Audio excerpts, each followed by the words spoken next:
बच्चू कडूंच्या अन्नत्याग आंदोलनाचा आज चौथा दिवस आहे। बच्चू कडूंचं वजन 2 किलोनी घटलेलं आहे। शेतकरी कर्जमाफीसह विविध मागण्यांसाठी बच्चू कडूंचं उपोषण सुरू आहे। काल पवारांचा कडूंना फोन आला, आज जरांगे पाटील भेट घेणार आहेत। जिल्हाधिकाऱ्यांनी आग्रह केला, त्यानंतर मी बीपीची गोळी घेतली असं बच्चू कडूंनी म्हटलंय।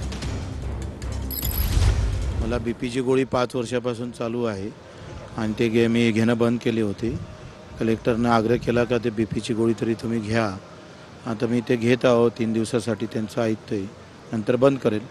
मी कार्यकर्त्यांना सांगितले की 14 पर्यंत आपण शांततेत आंदोलन करा, 14 नंतर आपण ठरवू।